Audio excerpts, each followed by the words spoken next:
ભરૂચ જિલ્લાની આમોદ નગરપાલિકા વિસ્તારમાં રખડતા ઢોરનો ત્રાસ.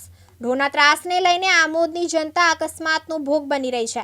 આમોદ નગરના પેરાલિસિસ વ્યક્તિને ગાય ભેટી મારતા લોહી લુહાણ થયા. લોહી લુહાણ થયેલ વ્યક્તિને સારવાર અર્થે હોસ્પિટલ ખસેડાયા. આમોદ નગરપાલિકા તંત્ર રખડતા ઢોર પકડવાની કામગીરીમાં નિષ્ફળ નીવડી છે અને નગરપાલિકાની આ ગંભીર બેદરકારીને લઈ આમોદ નગરજનોના જીવ જોખમમાં મુકાયા છે. ઢોરને પૂરવા માટે આમોદ નગરપાલિકાએ 4 લાખના ખર્ચે ડબ્બો રિપેર કરાવ્યો, પરંતુ તે શોભાના ગાંઠિયા સમાન સાબિત થયો હોય તેવું લાગી રહ્યું છે. આમોદ શહેરની જનતા સહિત શાકભાજીવાળા, લારી ગલ્લા અને પથરાવાળા વેપારીઓ રખડતા પશુઓથી ત્રાહિમામ પોકારી ઉઠ્યા છે. ત્યારે રખડતા ઢોર વહેલી તકે પાંજરે પૂરવામાં આવે તેવી લોકમાંગ ઉઠવા પામી છે. શું ઘટના બની હતી તમારી સાથે? ગાય ભેટી મારી ને હું પડી ગયો. હું ત્રીજી વાર થયું.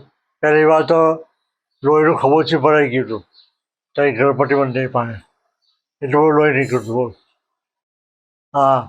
આ ઢોરોને પાંજરે પૂરો અને આ ત્રીજી વાર બનાવવાનો મારી જોડે ને મને પેરાલિસ છે.